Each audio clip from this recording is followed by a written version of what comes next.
Good afternoon, everyone. On this December 11th, 2025, I'm James Frere with World Events, and we're going to talk about world events. I have guests on here, Sheriff James Mendrick of DuPage County. He's the head sheriff, not just a sheriff, he's the head man. And Ray Estrada from Galesburg, Illinois, who has very knowledgeable information about South America, basically, and what China's doing in Venezuela. Even we had him on the show last time about Peru. So we're going to be talking about that, hitting it hard. We need to be aware of what's going on because it's not good. And so we're going to start out with a short clip here. As soon as I get the right one. Oh, gosh. Takes a little bit to do this. We're going to go with Maduro talking about what he wants to do.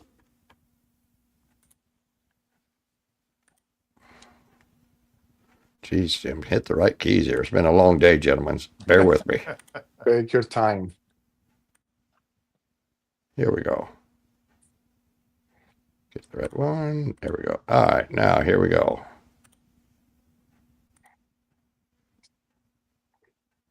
Well, Utilizar la campaña de la administración Biden sobre el tema del tren de Aragua. Yo sobre eso tengo una posición muy clara.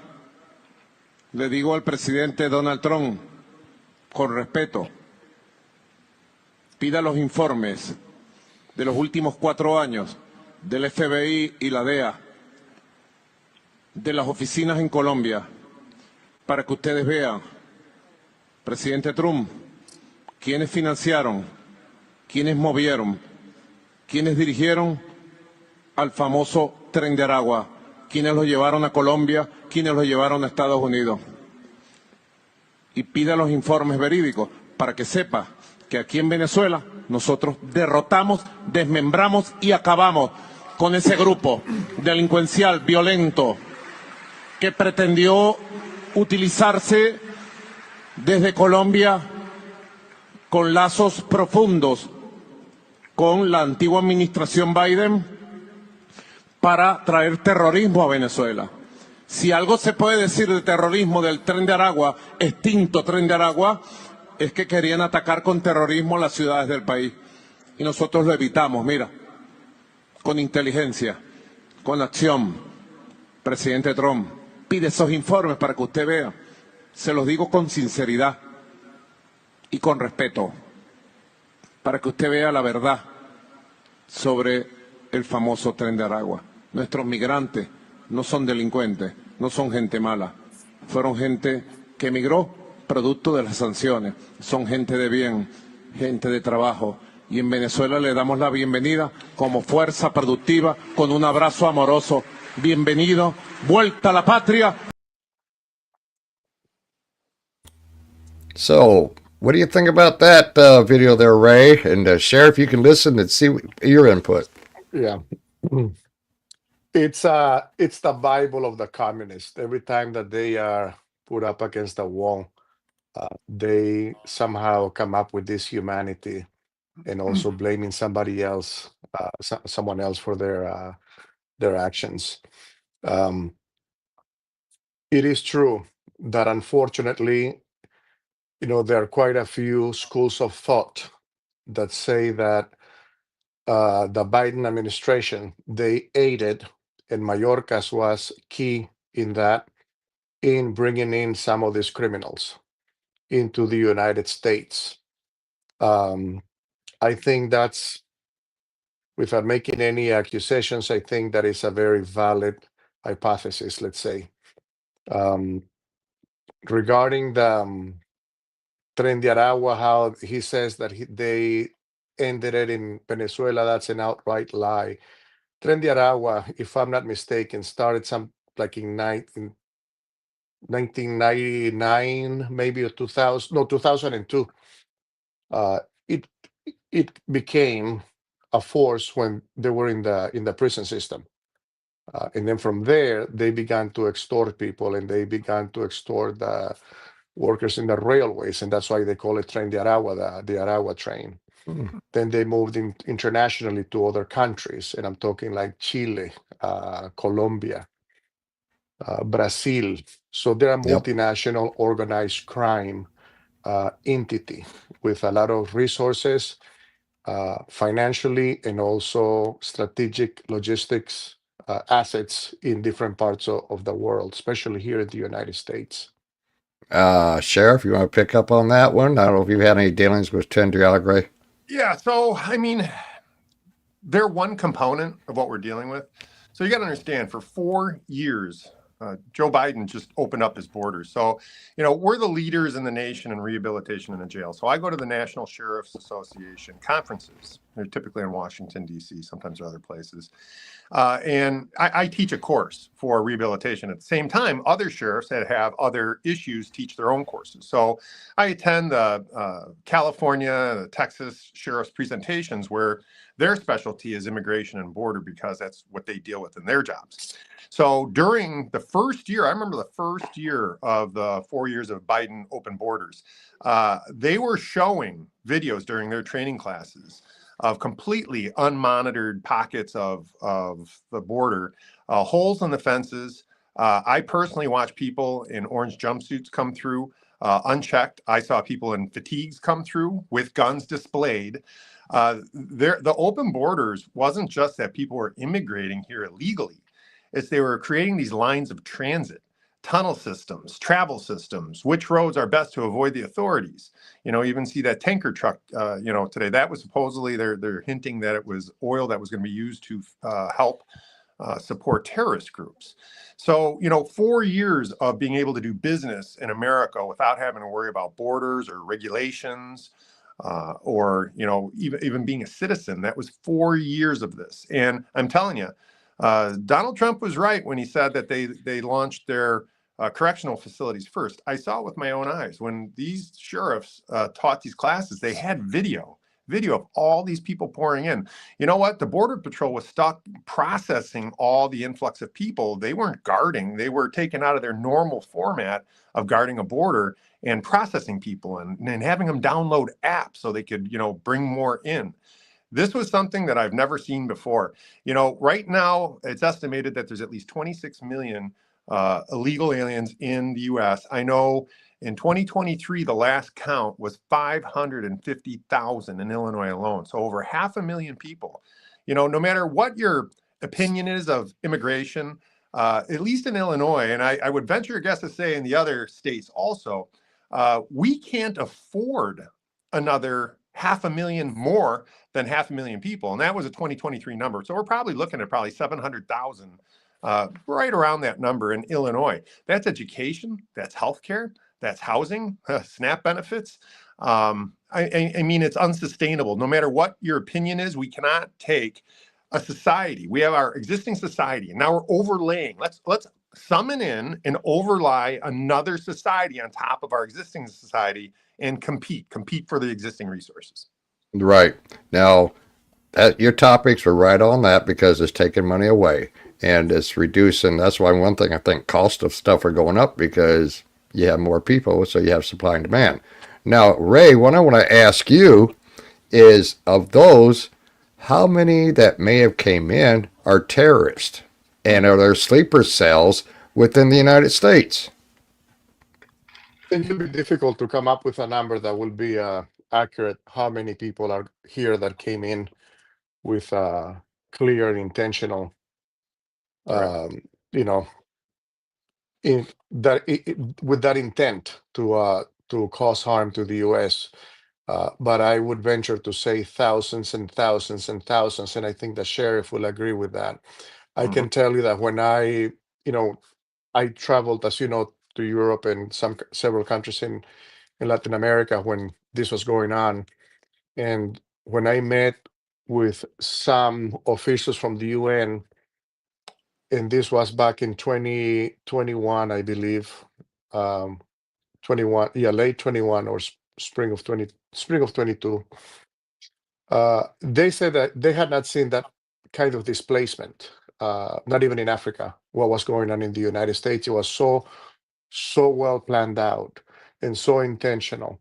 I mean, within 4 years, uh, and people say, "Oh, 10 million." No, it's more about, it's like 25 million plus of people that came in, and these are people, Jim, from everywhere. You're talking about, from Africa, from Asia, from the Middle East, and of course, Latin America, but also quite a few people. Like I said, I believe thousands that are terrorists. Now, you have to put yourself in the position of the enemies of the United States.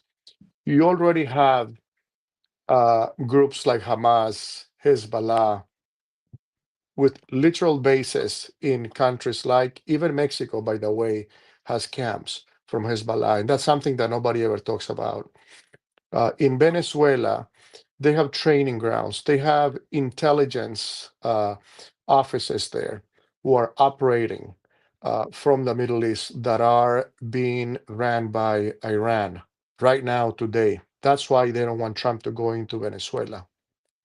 Ah, So, okay. oh, yes. Oh, absolutely.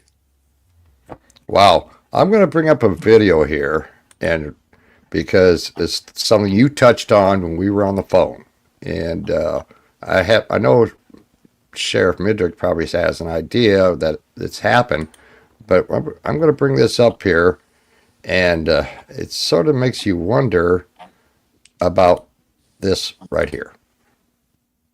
All right, President Trump just closed down the airspace and put a tweet out on X saying nobody, no pilots, no airlines, no narco traffickers, no human traffickers can enter the airspace of Venezuela. Here's what's going on.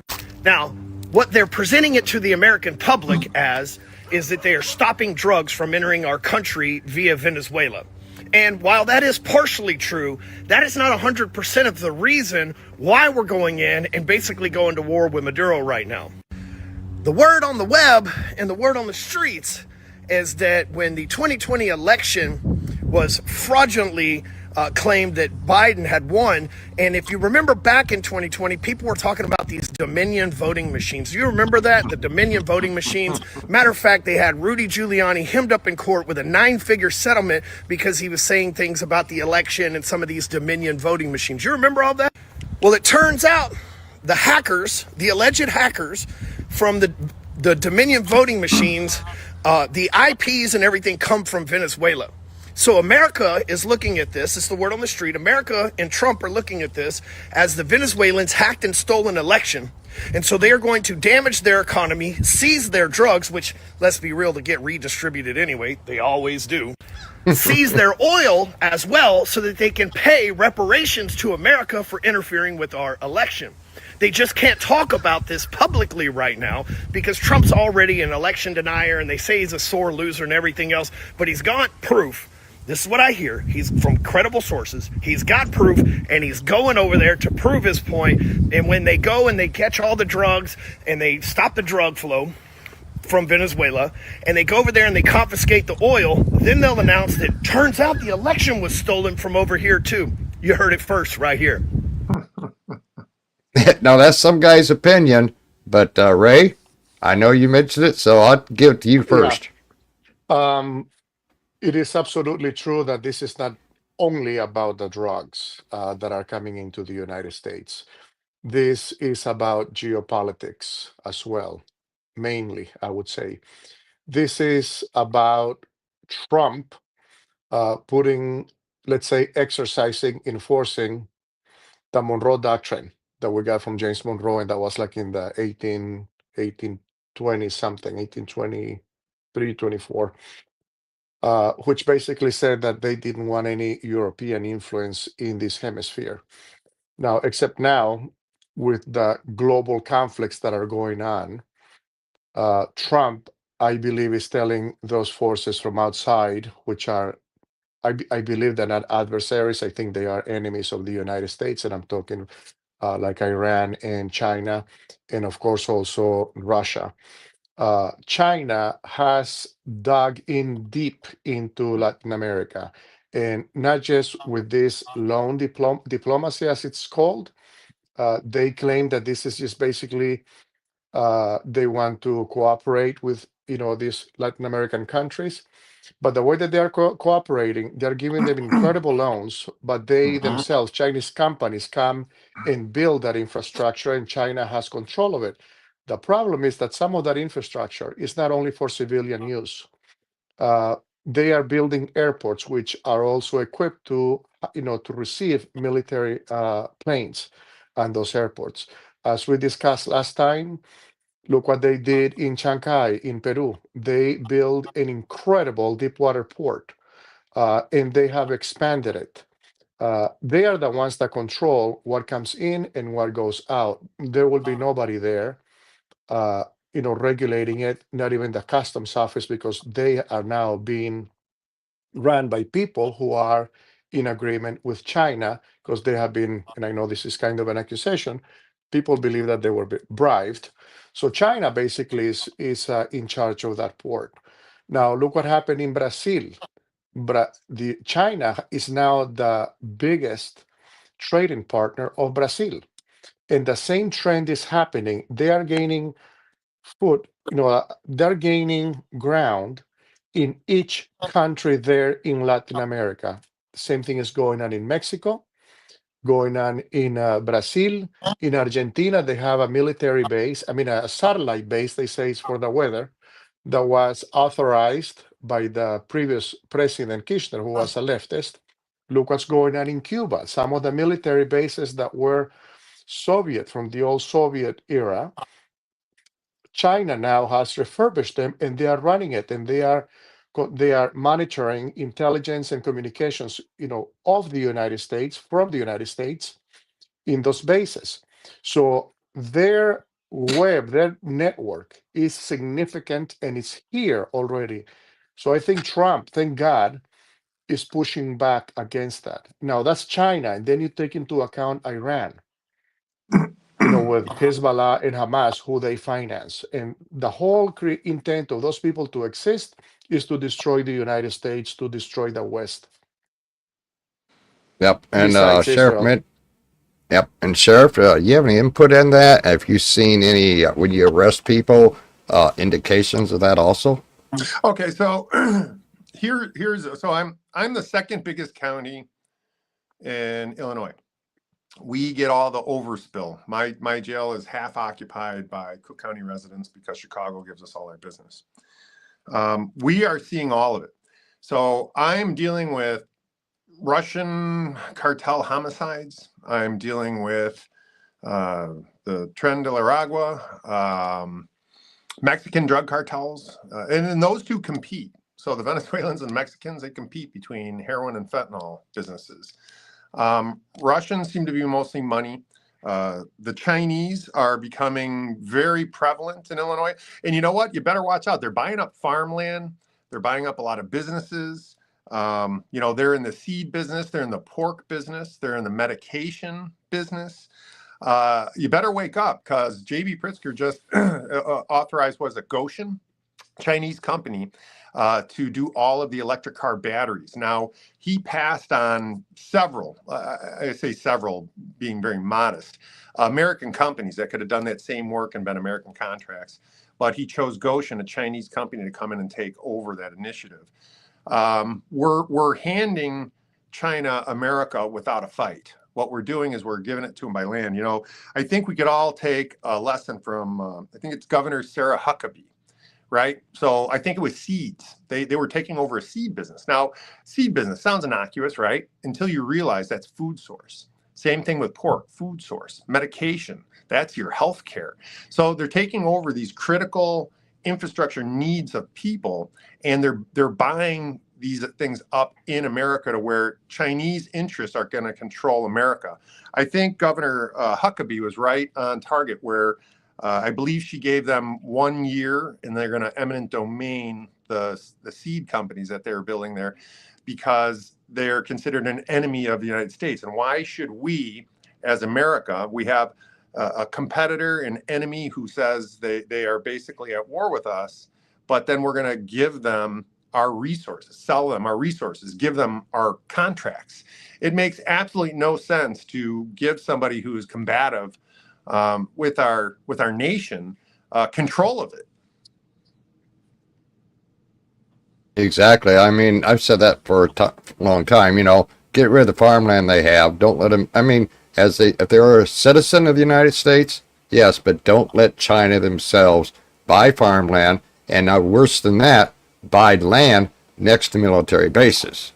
And Yeah, if I was elected governor, I would do the same thing Huckabee did. If you're an enemy of the country of the United States, you have no business having any invested interest within our infrastructure.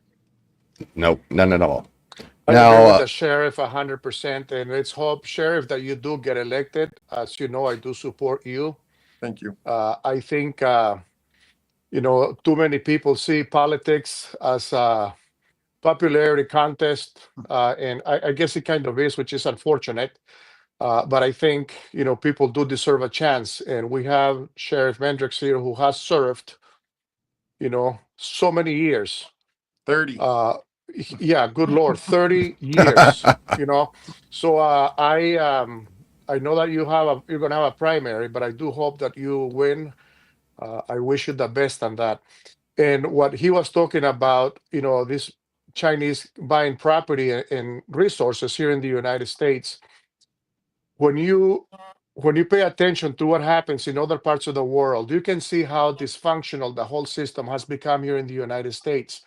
How some things that make totally and absolutely no sense whatsoever are taking place.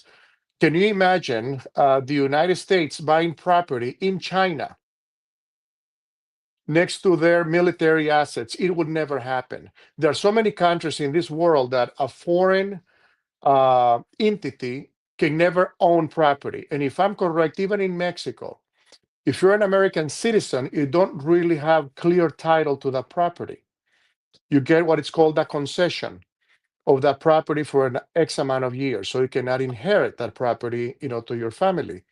In the United States, anybody can buy property. In many other countries also, anyone can go ahead and buy property.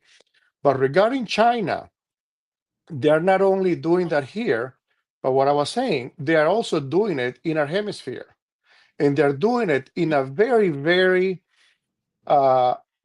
threatening manner, I would say. If you talk about the infrastructures, this is not only drugs like that gentleman was saying. This is about routes and resources of those areas, and also trade routes. So it's crucial. It's crucial that Trump does end the Maduro regime. People say, well, we don't want to have another war. Believe me, there will be no war. I mean, I think in the last elections, Maduro, the numbers were like 28 to 72%. And I can guarantee you a great deal of that 28% that voted for Maduro were government employees who were afraid to do otherwise. do you think there's a way that Maduro will be taken out of position, or is he being covered by other countries? Maduro, he couldn't leave if he wanted to. He's being watched and guarded by special forces and intel of Cuba. Cuba is the one that has the reins of Venezuela. And they know that if this guy so much even hints that he would step down and leave, he'll get killed immediately. Wow. That is an organized crime cabal. I mean, you have there, as you know, the Cartel de los Soles, which is basically the military infrastructure, intelligence, military, and political fist that is running that country, and they're laundering money, doing human trafficking, and sponsoring and getting paid, I should say, to house terrorist organizations, like Hamas and Hezbollah. Well, So I remember the Maduro is not last going to time. go anywhere. He'll be killed before he leaves. Okay, because I remember the last time I had Sheriff Mendrick on the show. He mentioned that he was shocked, or not really shocked, but they were trafficking humans in a county around him for body parts. And Sheriff, you want to elaborate on that real quick? Yeah, so human trafficking has taken, here's what you have to understand. It's just like our Safety Act. When you say there's no more rules for crime and we let everybody go, people are going to experiment and they're going to go to the limits of what they can get away with. So that's human trafficking. Right now, there's sex human trafficking. There's job human trafficking. We found out now that they're human trafficking for harvesting body parts. I bet the people who are being trafficked don't know that, hey, guess what? When you get to your destination, you're worth the sum of your body parts. Work has been one of the biggest ones.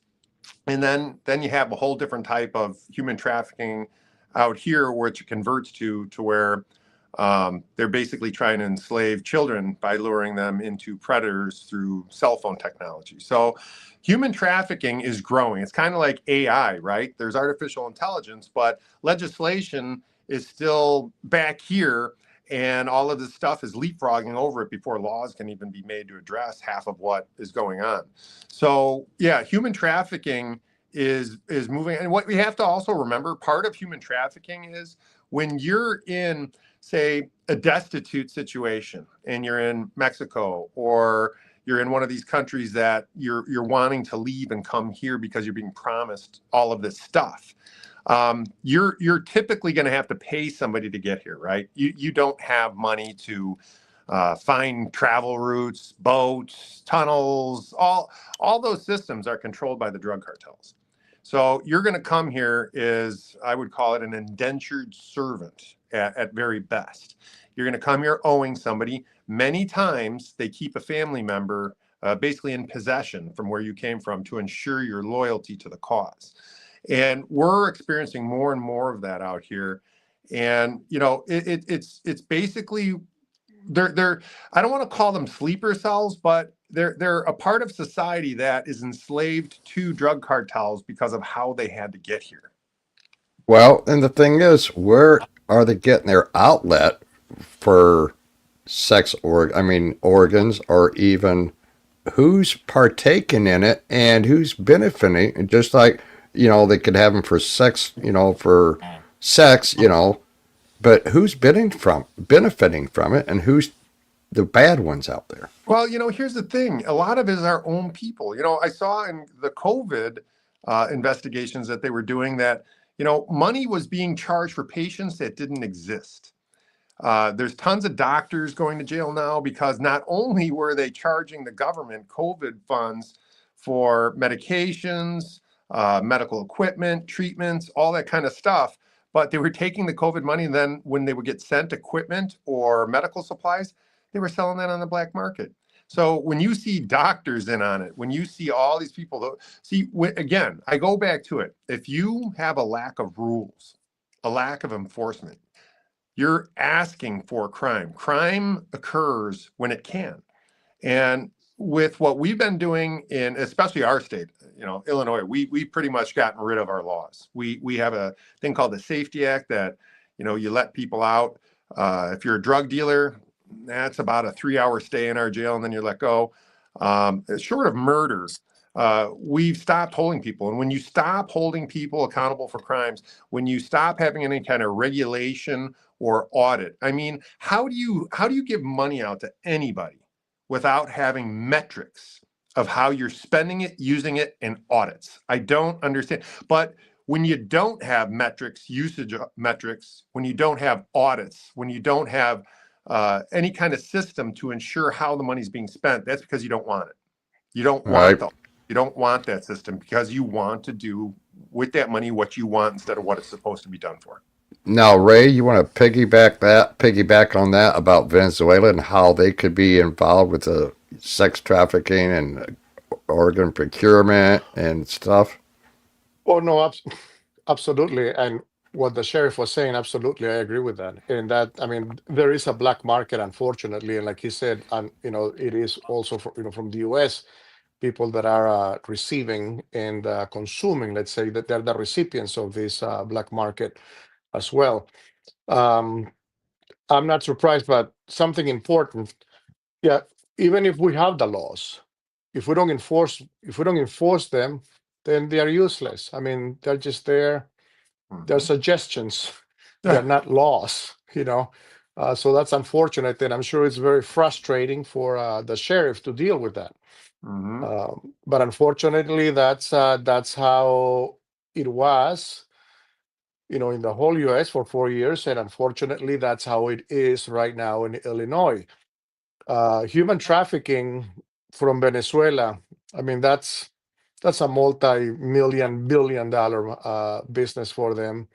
Wow. To my knowledge, they're making more money from that, or made more money from that anyway during Biden, than actual drug trafficking. Yep, Wow. that's Wow. true. Yeah. So Uh, Jim, I want to jump. I'm gonna I have want to to jump. go ahead. Go ahead. I want to jump on real quick with you on one more thing, and this is what I want you to talk about real quick. People say those are fishing boats. All right. Now, why does a fishing boat need 4 engines and barrels in it? Comment on that from Venezuela, and then it's okay. Yeah. Look, it's like what I was saying, the Bible of the corrupt left. They always try to appeal to the sympathy of the goodwill and the good heart of of the United States. Uh, be certain that those boats, the CIA has intel. When those boats are being loaded, the CIA already knows where they're being loaded, where they're getting the drug from, who is loading them up, and where they're going. All When right. you Real see quick. in the Real final quick. stage that they blow them up, that's Yeah. basically the end of a long journey of intel to get them to that point. Yep. And one more. I want you to comment because this just happened 2 days ago, where they commandeered supposedly an oil tanker. Okay. And then let you get out of here. Yeah, well, Here. I'm glad President they did Donald that Trump said on tanker. Wednesday the U.S. has seized an oil tanker off the coast of Venezuela. The move raised oil prices and is likely to further inflame tensions between Washington and Caracas. As you probably know, we've just seized a tanker on the coast of Venezuela, large tanker, very large. Largest one ever seized, actually. And other things are happening. Attorney General Pam Bondi said the tanker had been. So Okay. now, go ahead. I'll give you my take real quick on that. Number one, Great. that tanker was sanctioned back in 2022, if I'm not mistaken. Also, that tanker has been used to go ahead and transport oil from Venezuela to China, Russia, all over the place in the black market with by the way, a false flag. That tanker belongs, if I'm not mistaken, to Liberia. You might want to check that. And they Jeez. had a flag of Guyana. Okay. Now, there is such a thing as can't remember the name of it. It's dark fleet or shadow fleet, I think, of this basically this large group of tankers who they put on false flags, flags from other nations, so they can go ahead and circulate with oil that is basically contraband. Okay, now this tanker is part of that. Now, I understand that right now it's sitting in Texas at a port somewhere in Texas. So Trump had every right to go ahead and board it and confiscate it. And it has nothing to Yep. do, they talk about, why can't they do the same thing with the boats that have the drugs? Totally two different issues. Has nothing to do, legally anyway, one with the other. That's why I put that little clip up there, right there. Sanctions of Venezuela. Of course, people saying, of course, that we're pirates and we're taking it for the oil. That's not the case, everyone. Something else, that is, and I'll have to leave quickly after this. It's going to create more stress between Caracas and the United States for everybody listening. Venezuela was one of the richest or the richest country in the hemisphere besides the United States. It's a beautiful country, very modern, very civilized. Okay, unfortunately, they fell for the BS of the left in 99 when they elected Hugo Chavez, the socialist, that promised everybody everything, all the poor people, because you're always going to have different socioeconomic statuses and classes in the world. That's just how it is, unfortunately. So people fell for that. Kind of the same thing that people in New York fell for that communist Mamdani that just got elected. And then he brought Venezuela into misery, and it finally collapsed. I think it's 2010, 2013, when the economy totally went to hell. And that's basically what paved the way that this unofficial cartel of Cartel de los Soles to become more centralized and more organized. They were working with the FARC, the terrorist group of Colombia, and they were basically the veil. They were facilitating the trafficking of drugs out of Colombia and Venezuela into the United States. So the tensions is not between Venezuela and the United States. The tension is between the United States and dictatorship who are affecting national security of the United States, the regime. Exactly. Regime for Maduro. That's what it is. It's not against the Venezuelan people. It's not against the Venezuelan country. It's against those people that have the country hostage. Very simple. Yep. Just like that's the way with every country. It's the the government officials, not the people. I don't hate the people of different countries. It's the government that turns Well, these people people against are people. they're not even a government. They're not even a legitimate government. They're basically just a bunch of thugs that have power. They have a lot of support in intelligence from Iran, China, and Russia. That's So in why other they're words, still in power. They had elections a few months ago, and the guy lost like 72 to 28. I mean, something ridiculous. So in other words, Congress has to get off their buffs and get things done and secure executive orders and everything and get it passed into law, because if it changes in 2028, it's all going to get reversed. All right, Ray. That's what scares me. Well, God bless you Me guys. too, my brother. Great. Thank you, Ray, for Great speaking to you guys. And Great you talking guys and keep take in care. touch, Ray. Yep, Will thank do. you. Take care. Bye-bye.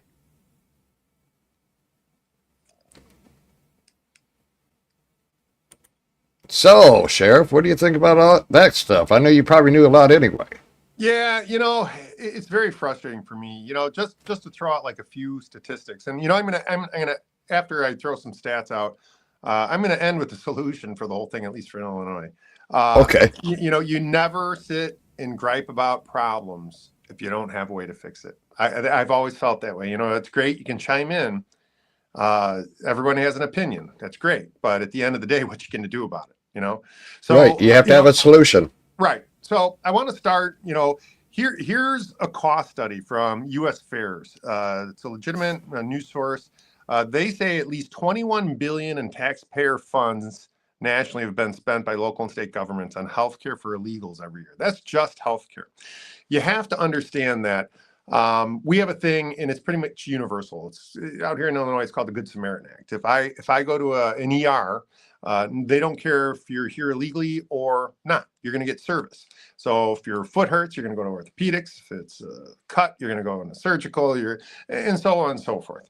So there's a number out there that say now 80% of national ER visits could and should be done in non-emergency visits. So we are taxing our medical system so much. Ambulance, get this. This was another one from that same study. Since 2022, the cost of taxpayer-funded ambulances went from $339 per transport to $1,168 per transport in 2024. So what that means is basically our illegal population is taking on our ambulance service kind of like taxis. Hey, 911, I'm sick. Come pick me up. And then think about this. Again, I'm going to go with say my wrist hurts. I'm going to call 911. I'm getting an ambulance run. I'm going to jack it up from 339 to 1,168 by doing this. But it doesn't matter. I'm going to get my free ambulance run. I'm going to go to the hospital. Now I'm going to have a Good Samaritan Act cover me. I don't even have to make appointments like you. I don't have to, because I don't have insurance, because I'm just going to walk in. I'm going to go through the ER and I'm going to get everything that you don't. I'm going to get everything that the citizens will wait 2 months for. So I'm going to get in front of you. I'm going to take your resources. And again, I'm going to, the scope of this is in 2023, the last recorded number of how many illegal aliens we had in Illinois alone was 550,000, more than 500,000 people. That was in 2023. So guess what, folks? It hasn't slowed down, even though the borders have been closed. Like I said, 4 years of open borders allows transit systems back and forth, travel back and forth. So, they know what's going on. California alone, their medicated healthcare for benefits and illegals, I think it was like over $2 billion. And these are all shared systems. So when you tax a global system and you start giving, Medicaid is the big one. That seems to be where they're just pumping out millions, I would say billions nationally, to a population that isn't ours. It's just unsustainable. And like I said, what I promised at the end of this was a solution. And unfortunately, the solution is more simple. See, what I've learned in politics, being a cop, being somebody who's spent 30 years being a police officer, we have a thing called KISS, keep it simple, stupid. We want things to be simple. We want things for society to easily understand, so there's no hesitation on what the right thing is. So we try to explain it just the way it is. And the way this is with the sanctuary state, we're paying all this money. I think we're still 1.6 billion on the hook for healthcare, education care. We're going to pay for their college now. I think that's $2 billion a year. Link cards, and mind you, the link cards they're getting are way more than our own population gets. So if a black or brown person from the city goes in and asks for, the benefits that they have rights to because they're a citizen of Illinois, they're going to get like $1,200 while you're going to give like $2,400 to somebody who's here illegally. It's so unjust to ignore our population that's already here and give almost double the services to people who just came here because they're being summoned in. I'm going to tell you right now, I think it's important that people know the strategy of why this is happening. I'm glad you showed stuff on Fox and all these other countries, because what this is the advent of socialism, right? So, they're eminent domaining land, they're probating land, regressive estate taxes, so they can lease land. That's government control of land. That's the first part of socialism. The second part is people. Frustrate, overtax, overregulate, make them feel unsafe. Get rid of those people. We want them out, and I can just summon in illegals because guess what, folks? They're counted in the census. That's really all they care about. They care about two things. Are they going to save my census? Yes. We lost 800,000 people in our last census, and this is a way to replace them. Come here, they'll have to go through me to get to you. Let me fight with Trump on stage, blah, blah, blah, blah, blah. All of it is get those census numbers up. Get them up so I can keep my congressional seats and get me a compliance society. Because if I get rid of you and I leave too, then those are two troublemakers that we just got rid of. Replace them with illegal aliens that are dependent on me for food, housing, education, and all that. There's socialism. It's in the human capacity. It's in the land capacity. That's why they're doing this. Get rid of the objective community and bring in a subjective community that will do what you want because they're getting free stuff. Really simple, not hard thing to figure out. But here's the bottom line. And here's where it's so obvious that this is the big lie. Media branding, sanctuary, safety. Those are great words. It's a sanctuary and it's a safety act. These are nice things, right? Until you talk about guns, then it's assault rifles. So that just goes to show the moniker, the way the media advertises their topics. So you feel a certain way, a negative way about guns and a positive way about sanctuary state and safety act. Here's the truth of the sanctuary state. It is a gimmick. It is a gimmick created by Bruce Rauner, expanded by J.B. Pritzker. This joke of a law is actually a detriment to both the illegal migrant community. It is a detriment to the police, because one thing we don't talk about, how much time of the police does dealing with this have to take? Yeah, your police force is overburdened, and instead of patrolling your houses for burglaries, we're chasing these people around. That's what's really happening. But exactly. Guess what? Before the sanctuary state, let me tell you how life was when it was still normal, when the woke didn't exist. So what it was when you came into my jail, we've never held anybody for immigration alone. Never, ever, ever, ever.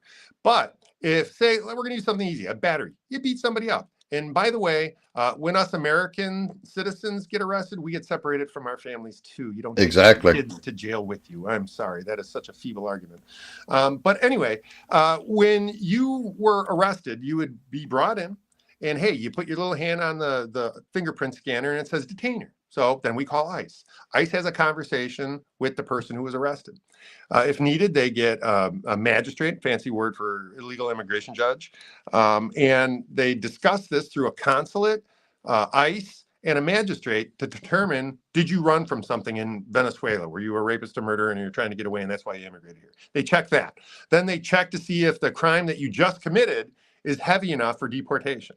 And believe me, if it was like a retail theft, they didn't deport for those ever that I know of. And I've been doing this job for 30 years. So basically they would have a mini trial and then determine if you're going to get deported. And if you're going to get deported, they would say, okay, hold us for ICE. ICE will come, and we would handle it in that vein. Then it was a warm handoff, and they wouldn't need to do any kind of proactive raids or any of that kind of stuff because they're coming to the jail. Now, let me explain reality. This is the reality that no media, you will never see them. What I'm going to say here, I can get on your news. I can never get this on, I call it woke news, but legacy news. Right. So here it is. Yep. There in this state of Illinois, there are 102 counties. There are 92 jails. And you know, I've been going out to a lot of these counties. And you could drive almost 7 hours in Illinois and still be in Illinois. It's big. Mm-hmm. So I have a state that big. I have 92 jails. And in the olden days, now mind you, I'm going to tell you why this would do this now so much more than 4 years ago. 4 years ago, we didn't have 26 million illegal aliens in the country. We didn't have almost 600,000 in Illinois alone. So the problem is much, much bigger after Biden's 4 years of open border. It just is. It's huge. So and Europe's having the same problem. I mean, they're wanting to get their illegals out because it's draining their system. And Great Britain, they're down the tubes. If they ever recover, it's going to be lucky. The Irish over in Ireland, they have a group now, and they have to do it outside the parameters, but they're armed and they want to get rid of the shit that we're allowing here. And if people don't wake up to what's happening over in Europe, it's going to happen here. Well, it already is starting to happen, because what would you do if you saw this and you heard it in your city or in your county? Okay, this is from Dearborn, Michigan, about a week ago. To pour all of your chants and all of your shouts upon the head of America. Oh, nice. And that was in Dearborn, Michigan. What would you do if you saw that in your county or in the state? Yeah, that's horrible. But I just want to really finish up real quick, just so I want people to understand that all of these raids, all of this trouble that you're seeing on the news every day is 100% J.B. Pritzker's fault. Has nothing to do with the feds, nothing to do with Donald Trump, nothing to do with Tom Homan. Nope. Okay, again, I want to tell you how it really works. When we get an ICE hold, when they come in and we can actually contact ICE, we notify them. We have an ICE hold. They have 3 days to come pick them up. If they don't, they got to pay for everything from that day forward. It's called an ICE hold. So they're on the hook. They're going to do their weekly pickups, right? Let's go back to the 7-hour state. That's how long it is driving. 92 jails in this state. If we went back to notifying them of ICE holds and they had to pick their people up in 3 days or they got to pay, 92 jails, 550,000 people minimum in here, illegal alone. Through criminality, just people committing crime, we would shut ICE down. They would have to probably double their manpower just to do the transports required of them to transport people from 92 jails. See, that's the big lie. They don't want you to know this. It's all a scam.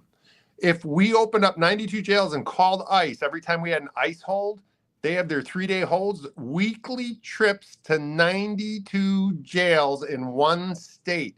They wouldn't have the manpower. I know government, I know police, I know headcount. I run an $80 million budget with 504 employees, 300 contractors. I know what government budget looks like, and I know what they could do and what they can't do. What they can't do is run some kind of proactive, I'm going to run out in your neighborhoods at the same time. I got to go to 92 jails and do pickups every single week. Now that 92, so that's going to get all your criminal element, right? You're not going to have any collateral damage. You're not going to go into Right. neighborhoods, and you're going to perpetually pick up people who've committed crimes out of a jail setting in a safe scenario. But That's what it was before the sanctuary states. See, they prey on the fact that people don't know what it was like before. well, J.P. Pritzker's part of the problem because he won't let ICE do it, and now he says he wants to charge ICE for what they're doing. Now, how in the heck can you charge a federal agent, okay, whether it's ICE, U.S. Marshals, for doing their job? J.B. Pritzker should be the one being charged. He has Yes. no right to interfere with the federal components that are trying to do their job, who swore an oath just like I did. They're doing the right thing. They're doing what they're supposed to. And it's JB purposely putting these barriers in the way. If JB actually cared about anybody, he would say, just let them access the jails. Why won't you do that? Why? Why won't you let ICE access? Why won't he? He won't answer that question. Him, Brandon Johnson, they will never answer that question. Why won't you just let them access jails? Because do they want the confusion with the people and then blaming Trump and ICE because Pritzker won't get off his butt and do what's right for the state? Yeah, you're pretty much there. What this is weekly newscast for JB, right? I get to sit and beat my chest and say, evil Donald Trump, all your fault, my people. You know, that's another thing that really disturbs me. A governor. My people, Illinois he governor says. who identifies his people as being the illegal immigrants and not the Yes, that's sad. My people are you.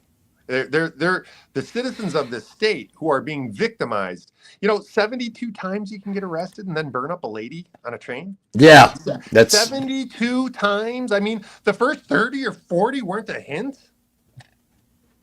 Now, what do you think about Sharia law? I don't believe there should be any law other than our state and our national laws. Any law system that imitates or shields people and then adopts laws of another culture, state, nation should never be allowed in America. Never. So explain a little bit more in detail that lost your photo. There you are. Yeah. A little bit more in detail exactly what Sharia law, do they try to work within their communities and stuff like that? Because I know Texas just tried to outlaw Sharia law. So explain from your viewpoint as a professional what Sharia law really is. So we have not had any attempts to create Sharia law of any kind in Illinois. So I'm more limited to the exposure of it. I know what it is. What it is basically is where you're adopting, it's a Middle Eastern cultural law system that obviously is not going to be consistent with the American law system. But what they're doing is in some areas, in some states, they're allowing them to basically shield a geographical location from existing American laws and then observe laws from another country, which, you know, I hate to say it, I'm a policeman. I'm a sheriff. I've done law enforcement 30 years. If you don't like our law system, don't come here. And I don't say that to be rude, mean, racist, anything like that. It's just that with Sharia law, they have allowances for at times violence, for certain things that we would not allow.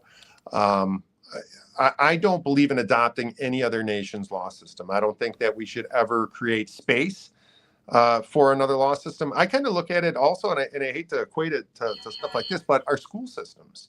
You know, I don't even like the fact that, you know, we allow sex in schools. I mean, that's right.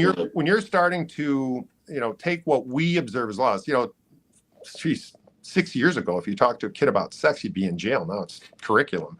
And it's the same thing with Sharia law. Once you weaken your law system and say, hey, you can bring another law system into pockets of America, you know, so my quote always has been, I look at crime as viral. It doesn't know, borders or boundaries or socioeconomic viewpoints, any of that kind of stuff.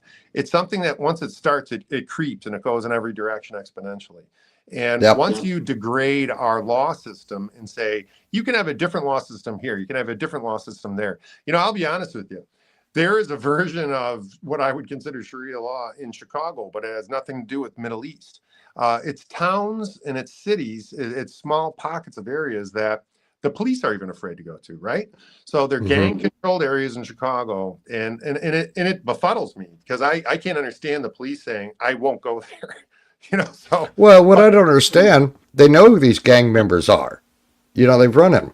And if they have a record, why don't you just send them away for a while and throw away the key? I mean, why let it happen? Or is it more beneficial for them to control the streets within their own demographic area than the city of Chicago?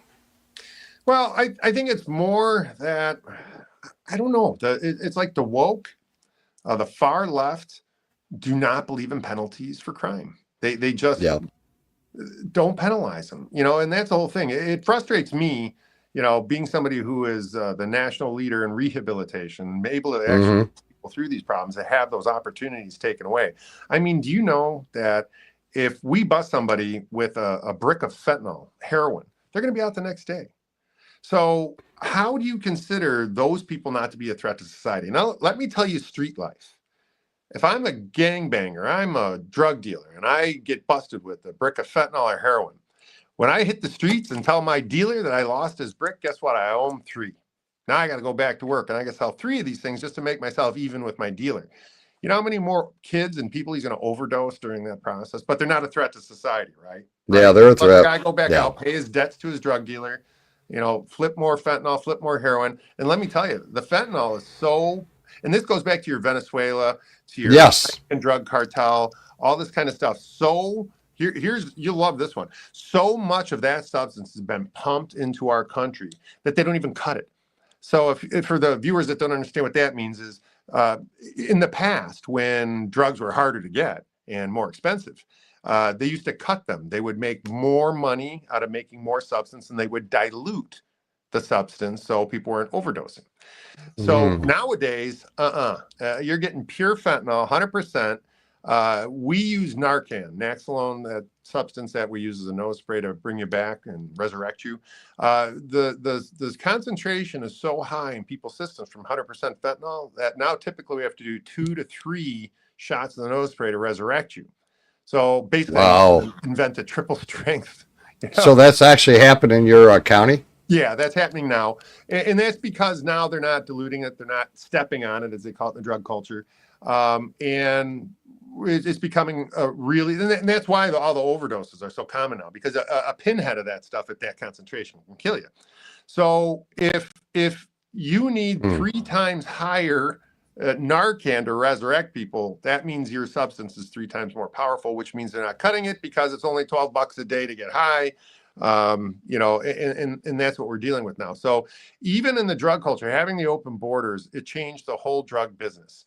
And that has brought that out into DuPage County, into Illinois, into America. And the fentanyl, the overdose problems have gone up hundreds of %, and it's all because of the open borders.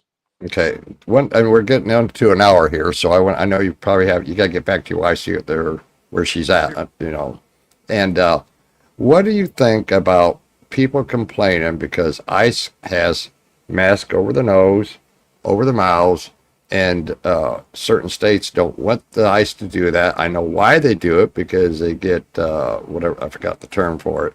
But how can you get away with letting this happen? And how do you know if it's not a man or a woman with a gun on underneath their garments that want to cause problems? Right there. Right. Yeah. I mean, how do you know if somebody wants to cause problems that that's not a man or a woman underneath there with a gun? Right. And and what a fickle society. Just a few years ago, I was fighting with JB Pritzker because he wanted me to fire cops for wearing masks. Or Yeah. fire cops for not wearing masks. So they forced us to cover up masks for COVID. And that was not a problem. You didn't mind about police concealing their identity then. You have to have masks. So they go through this whole mandatory masking phase. Now, oh my God, you're wearing a mask. Are you the culture who made us do this for 2 years? Because Right. it's kind of a joke to me. And you're right. So while you have people from these other cultures who hide their entire bodies, their faces, that's fine. But here's what it is, and I wish it wasn't this, but I'm just going to say it because you're not always going to like what I'm going to say, but it's going to be the truth. That's what we want. They want the cops to not be allowed to wear masks so they can be doxxed. That's what I mean. And that's want wrong. them to be identified. They want to send people to their houses. They want them to be harassed. They want them to be threatened. They want them to be inundated on social media with death threats. That's what they want. They want the identity of the people that they can go after.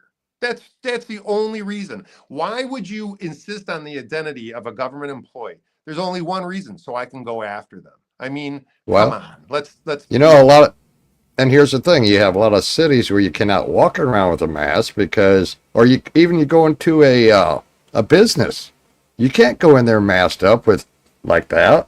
And, you know, this is what pisses me off about it because, and I know you're exactly right, because they are afraid of getting doxxed. And our governor, and not only our Illinois governor, but other governors are putting the lives of those people serving our country and doing what needs to be done at risk. right. And he needs to be held accountable, or the attorney general needs to go after him. You know, as a law enforcement officer, I got to say too, for 30 years doing the job, I didn't wear a wedding ring while I worked. You know why? I didn't want them to know I had a wife and go after my wife. I stayed out of pictures. I didn't want to be in pictures. I'm law enforcement. You know, I Right. arrest somebody, I might not remember them, but they're going to remember me. They're going to remember you. Right. And you know, our law enforcement wants to be able to protect you, but they also want to be able to protect their own families.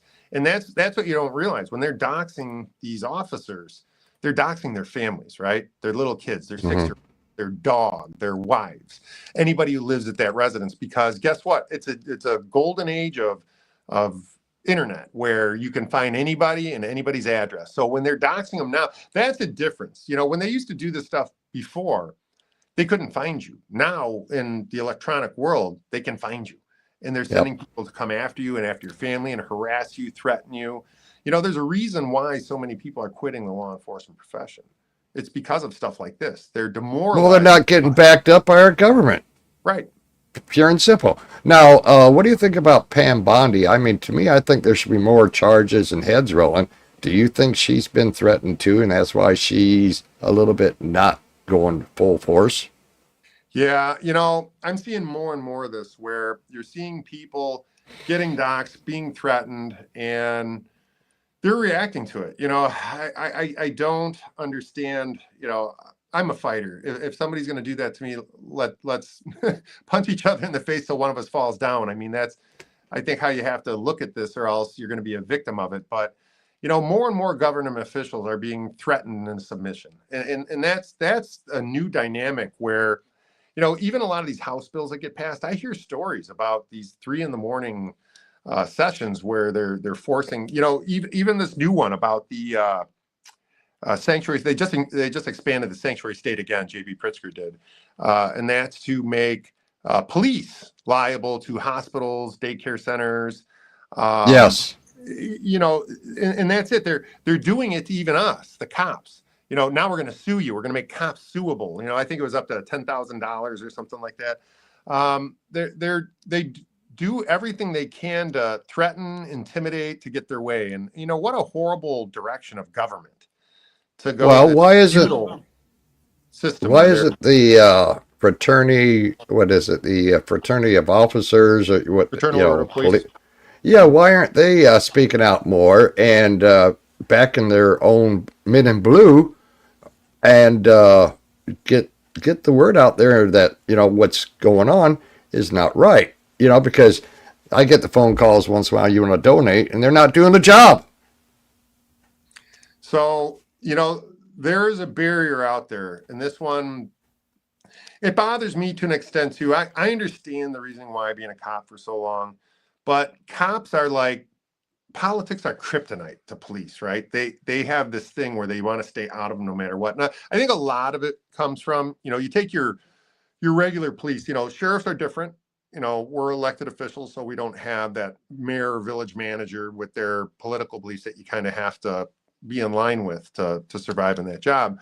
But, a lot of policemen, most policemen, I guess all policemen other than sheriffs, are going to have to listen to a mayor or village manager, and that's a political position. Oh, okay. You're hired by a police fire and commission board. They can end you as well as they can start you. So, Well, if I'd say I thought you were the one. Mayor or village manager, you're not going to have a good career. Let me tell you. See, I thought you were the one that would be responsible for hiring and firing the officers. No, for the sheriff's office, they actually take it out of our hands and put it into a Illinois compiled statute mandate for a merit commission to be established to handle all hiring, firing, and discipline. Wow. So if you want somebody to be an officer, you still have to go through the research and your interviews, and then it still has to go through the mayor's office to get the officer approved. That's for municipal officers. For me, Okay. it goes through our merit commission, and as soon as they Okay. approve them through their process, then I can hire them. So All right. I'm different. I have a merit commission. It's a 3-person board that does the hiring, firing, discipline. They give me the results, and then I take action on the results. Okay. See, I didn't know that, so I just learned something. Yeah. Yeah, see, that's what I try to explain to people. A lot of people think that the sheriffs are police chiefs. Again, they're not. We're different because we have different responsibilities. I would say my police chief role is maybe 15% of what I do.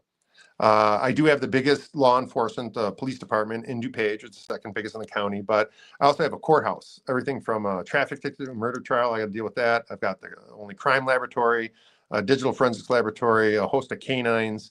I have the only correctional facility. That's half my job is managing corrections because we're the only one in the state. So, when I say I have an $80 million budget and 504 employees, we're run more like Microsoft than we are a police department. Police is one small component of what we do.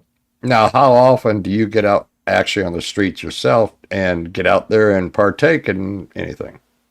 So for me, I love it. I did the job for 30 years. I love getting involved in all that. So it's really not any kind of frequency that's predictable. I go when the big stuff happens, when the Oak Brook Mall shootings happen, when there's homicides, when there's large events.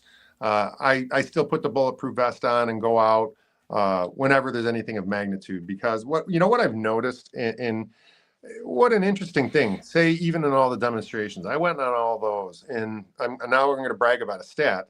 I've been elected 7 years, and I have not had one use of force complaint against one deputy since I've been elected. I think a big part of that, though, is because me and my administration, we go out and sit shoulder to shoulder during major incidents with our people. So I think when management is there, you probably have better behavior.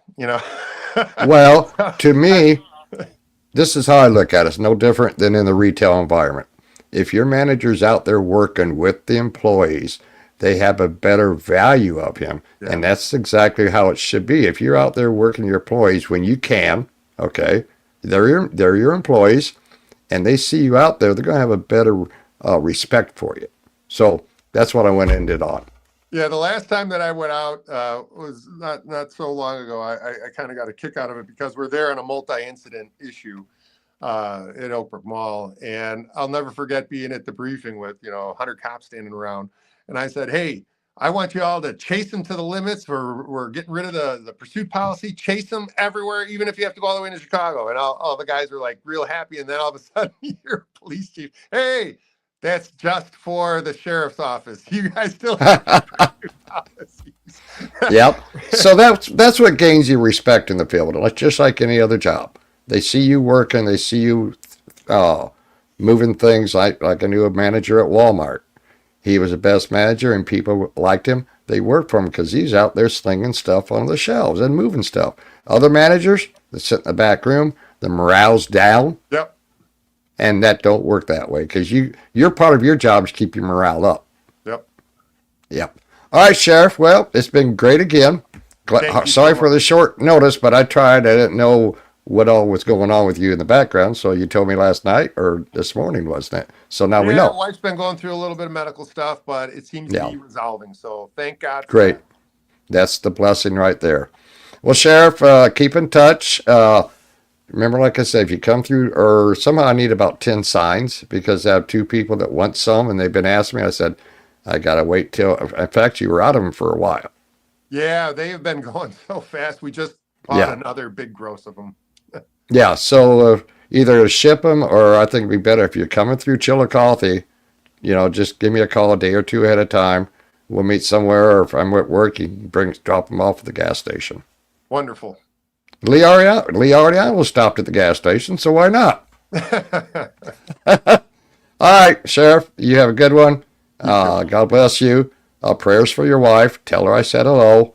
And I know you have an event over in Bloomington, so I have to look at the date and try to make it over there for your event in Bloomington.